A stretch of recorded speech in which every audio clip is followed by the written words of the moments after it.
Om Shanti, and I welcome you in this another episode of this podcast, Cycles of Infinity.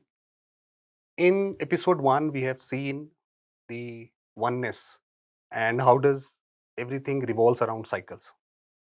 So, because this podcast is all about looking the reality from a holistic perspective, an interdisciplinary approach. So, today we have got another remarkable guest with us, Colonel Ganesh Zape. Welcome, Colonel Ganesh. Thank you. In this podcast series. So, before we start, let me quickly introduce him to the audience. So, he is the testament of courage and resilience. So, Colonel Ganesh, he is working with Indian Army and he studied in Indian Military Academy. He also served Kargil War, Siachen Glacier, Jaisalmer Desert.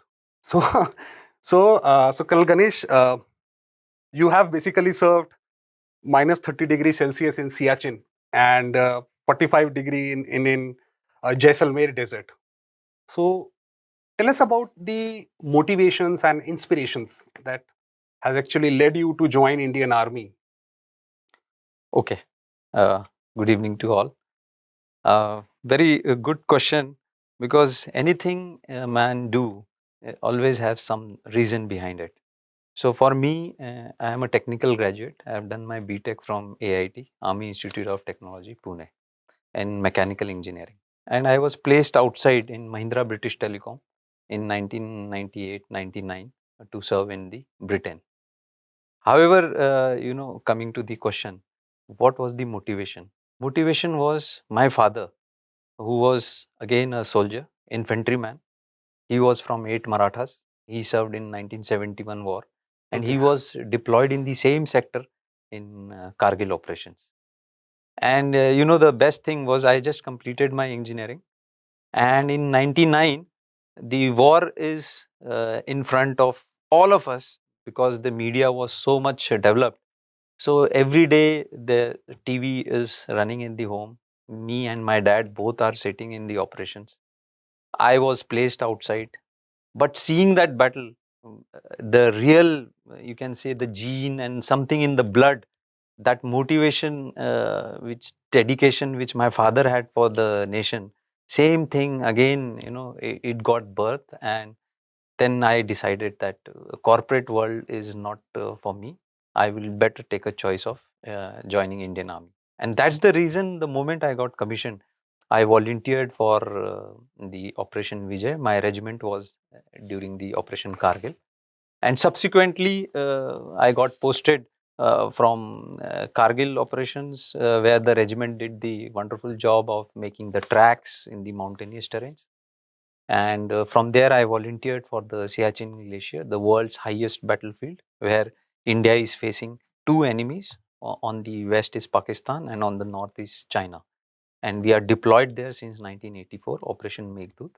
So again, we are safeguarding our borders in the extreme temperatures.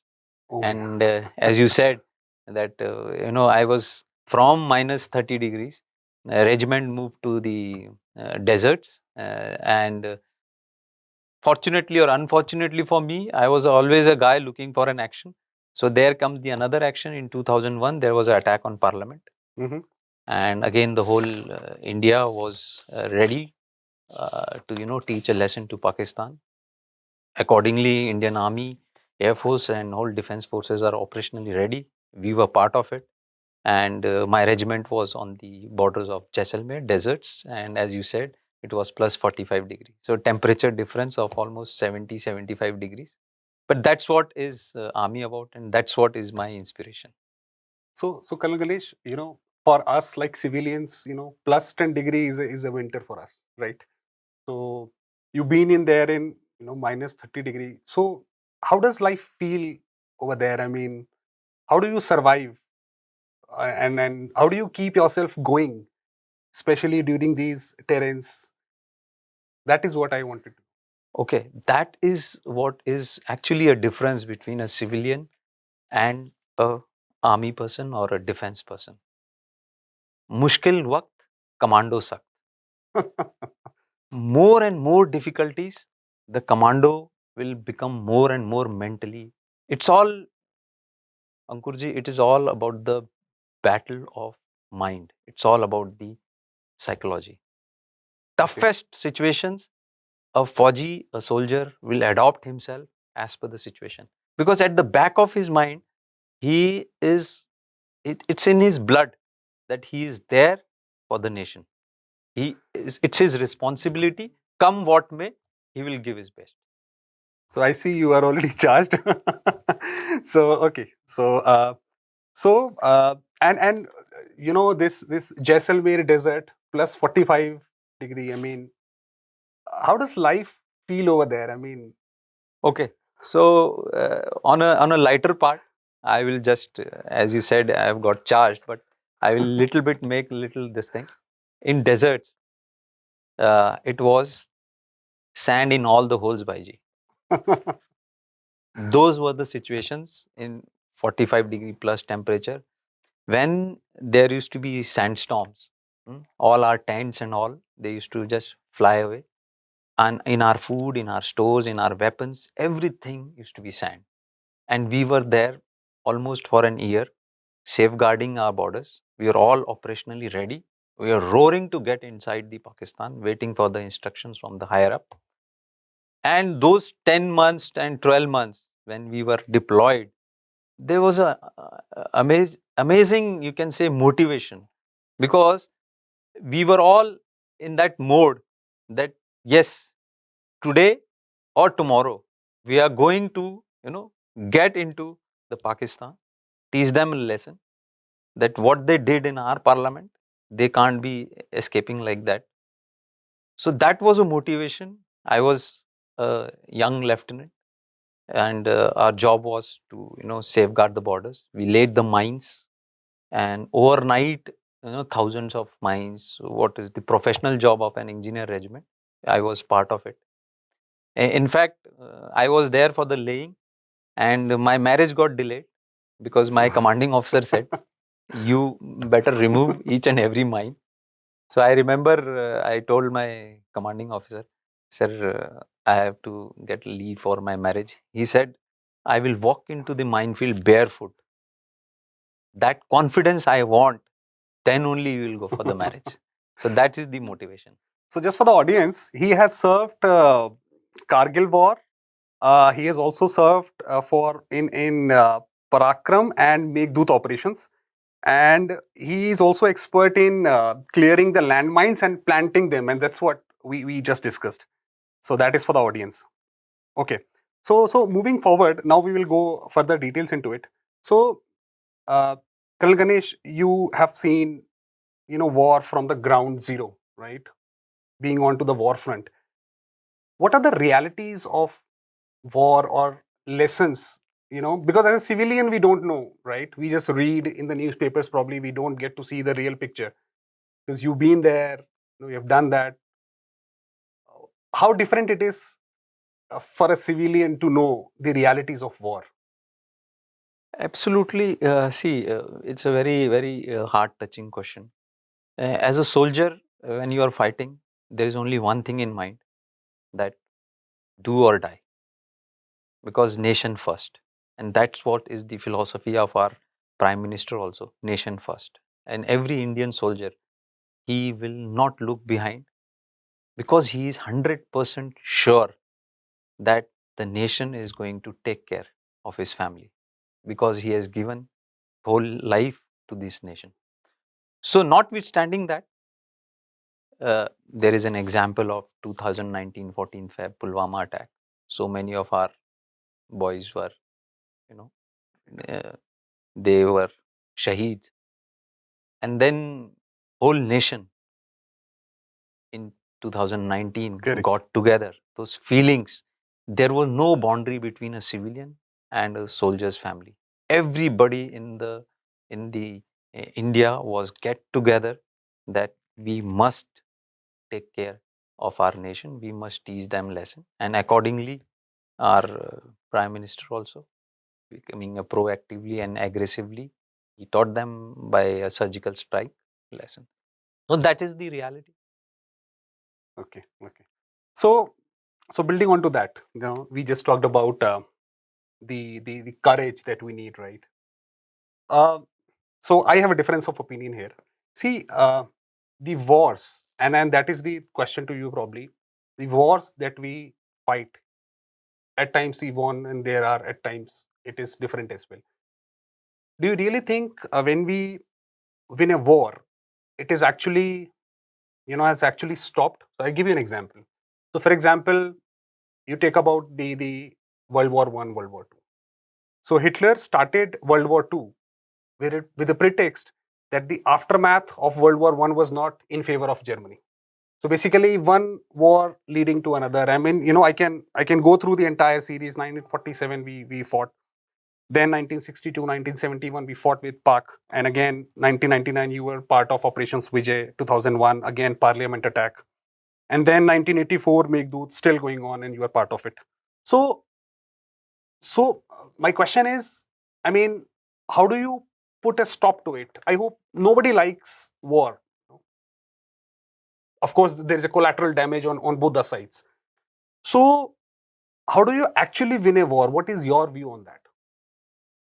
It's a very, very strategic question. Maybe I have to don the hat of Gautama Buddha or Ashoka to answer this tricky question, because as a soldier, it's in our blood that we are there to just get victory. Right. Okay. However, when you don the hat of Ashoka, who was the Samrat, for that matter, Sikandar also, at the end they realized that war is not the solution. And probably that's why, the whole world is developing the deterrence, war deterrence as their important strategy, because everyone has realized that there is no point. You can say hinsa se never there will be a victory. Yes, coming to your question, peace, a real peace is the only solution. But for that, we may have to use war as one of the tools. But ultimately, peace will come. Like if some nation has decided that we will make India bleed by 1,000 wounds, that's what is Pakistan's strategy. They may said Ajmal Kasab, they may said from land, from earth, or somewhere else. But ultimate peace will lie only when we all realize, with our Indian Adi Sanatan philosophy also, Vasudeva Kutumbakam. That's the formula for the real peace. When we have one world, one family, and we all care, respect each other's identity, and we all grow together. That's what I am really motivated with our Prime Minister's vision, that we all must grow together. Not that you have seen that latest USA is claiming that Greenland has to be occupied, Panama has to be occupied, Right. because he says that Panama was given for for the trades and all, and Panama now has been outsourced to China. So now China is controlling Panama. So US is against that. Obviously, that nation wants his interest is also same, nation first, but then expandist attitude. In the past also, there was no success. History repeats, and ultimately may lead to the disaster, where he may go for Greenland, the way Russia is going for the Ukraine. On lighter side, there is a cartoon where the Russian president is telling to Donald Trump that the way you are asking for Greenland, I was also asking for Ukraine. Why are you putting sanctions on me? Right. So, and thank you, Kalan Ganesh, on that for that. See, and I would like to focus more on to the Vasudev Kutumbakam part, because that is important, right? See, you rightly said the expansionist mind like China holds, right? That it has to spread across, right? It has to be one China. So that will not bring any peace to the world, right? That is for sure. Similarly, if all different countries today hold that opinion that I should control the whole nation, that is not going to bring peace. So this concept of Vasudev Kutumbakam, how do we materialize it? I understand that you have the best of the intention when you say that. You say that okay, the whole world should be one family, but in order to implement that, we need much deeper philosophy with logics and with reasoning, saying that this is what when you deploy, you can consider yourself as one family. So, what philosophy you are actually looking for in order to implement this concept of Vasudhaiv Kutumbakam? See, as far as my knowledge, I may be very, very small fish in the big pond. This question is thrown at a level where, top leaders are also thinking that how to, get this brotherlyhood feeling. See, one is we have to overcome the triggers. Today, the triggers are what is the reason behind expansionist attitude? Everyone wants power, right? And when one wants the power, what is going behind is resources. Initially, the uh, economy was the thing. Then oil has become the dollar, Correct. right? So China is now with so much of population and so much of expansionist attitude. It is now feeling short of the resources. Now, from where it will pull in? So it has to, you know, look in the neighbor, try to capture it. Similarly is the US, similarly is Russia. So it's now the battle is become for the one who will have maximum resources in the control. And as we are all saying, Vasudev Kutukam, this earth is also having some, Sishti is having some its finite limit of resources. So everyone has to have some cut. All nations, it is like adjustment, power of adjustment. I will summarize it that everyone has to have power of adjustment. There can't be 20% people who are having so much of wealth, so much of resources consuming, and 80% of people are starving and there are no resources.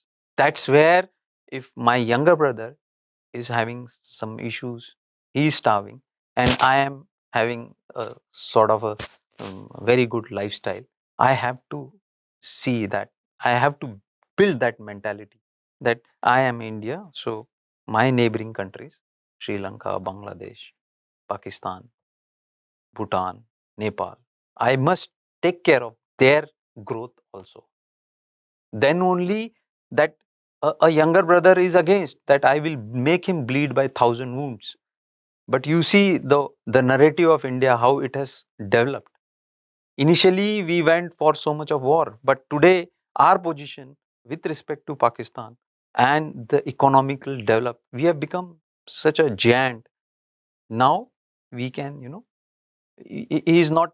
I consider him not as an enemy the way we used to consider in early 90s and 70s. Today we are at that stage where we can treat him. We can, make certain peaceful suggestions for him to overcome. Likewise, other nations also have to take care. So basically, you were saying because this is one Earth, Yeah, we all share the resources, right? absolutely. And you cannot draw a boundary, right? Be it Absolutely. India, Pakistan, or China, right?